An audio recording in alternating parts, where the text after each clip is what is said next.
رجالا كثيرا ونساء واتقوا الله الذي تساءلون به والأرحام إن الله كان عليكم رقيبا.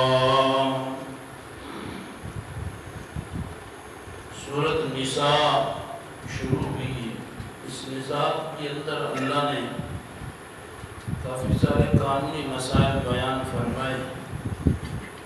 آل عمران جو گزری اس میں شرعی قوانین یعنی جماعت کے قوانین تھے. اس صورت میں امیر معمور کے قوانین ہیں. ترتیب اس صورت کی یہ ہے کہ یہ صورت ممتحنہ کے بعد نازل ہوئی. یا ایھا الناس، اے لوگو، اتقوا اللہ، اے لوگو ڈرو، اتقوا ربکم، اپنے رب سے، الذی خلقکم من نفس واحدہ، جس نے تمہیں پیدا کیے ایک ہی نفس ہے. وخلق منہا زوجہا، اور اللہ نے پھر اس سے بنا دیا اس کا جوڑا. اس جوڑے سے وبث منہما رجالا کثیرا ونساء، پھر ایک ہی جوڑے سے اللہ نے کتنے سارے مرد پیدا کر دیے اور کتنی عورتیں پیدا کر دی. واتقوا اللہ الذی تساءلون به والارحام، اور اللہ سے ڈرو، الذی وہ ذات تساءلون به والارحام، جن سے تم سوال کرتے ہو رحم کا، رشتہ داریوں کا، کہ اللہ ہمارے اس خون کی حفاظت فرما، ہمارے رشتہ داریوں کی حفاظت فرما. ان اللہ کان علیکم رقیبا، بے شک اللہ تمہارے پر نگہبان ہے. یہ آیت نکاح کے خطبے میں بھی پڑھی جاتی ہے. یہ آیت جمعہ کے خطبے کے اندر بھی پڑھی جاتی ہے. اس کے معنی کافی سارے تقوی کے ہیں کہ اللہ سے ڈر جاؤ. دوسرا اس کا معنی یہ ہے کہ یہ تساءلون به والارحام، جس وقت دلہا دلہن کے پاس آتا ہے تو دلہا والے پہلے رشتہ مانگنے کے لیے آتے ہیں. تو مفسر نے لکھا ہے کہ اس وقت دلہن کے لیے بھیک مانگنے آتے کہ ہمیں دے دو. اللہ نے عورت کا یہاں مقام بیان کیا ہے.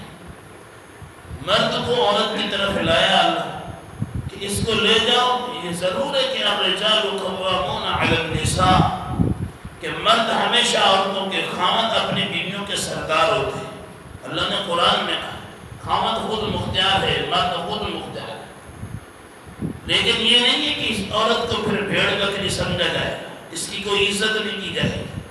نہیں، اللہ نے اس کو بھی مقام دیا کیونکہ وہ بھی مخلوق انسانیت کا جز ہے. تو اس وجہ سے تساءلون به والارحام، اگر بیوی نہیں ہے تو رشتہ کہاں سے؟ بیوی نہیں ہے تو پھر نسل تیری کہاں سے چلے؟ اللہ نے سبب بنایا، وہ مسبب الاسباب ہے. اس وجہ سے تساءلون به والارحام، سوال کرتے ہیں جا کے رشتہ داری کو زیادہ کرنے کا.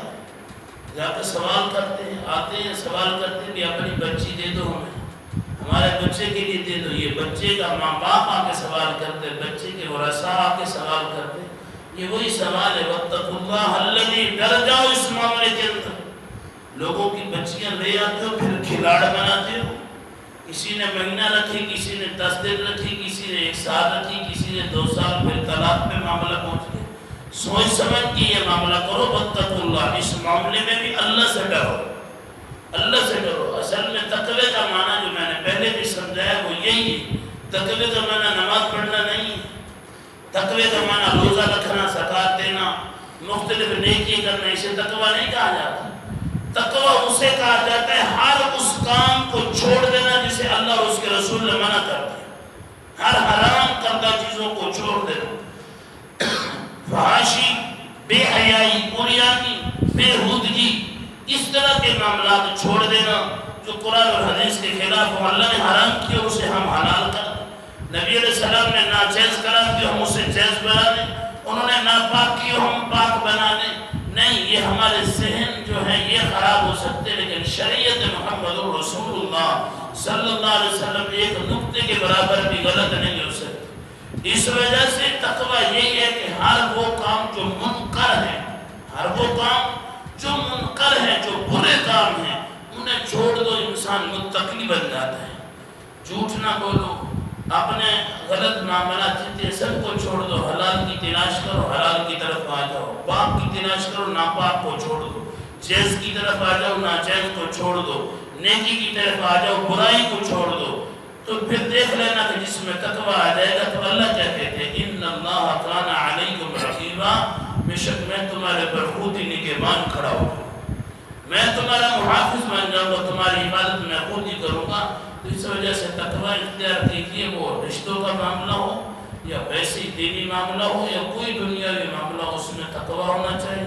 جس میں تقوی ہوگا اللہ اس کو خود محافظ بن جائے گا۔ تو اللہ سے دعا ہے اللہ الہ العالمین امر بالمعروف و نہی عن المنکر پر عمل کرنے کی تمام مسلمانوں کو توفیق نصیب فرمائے۔ آخر دعوانا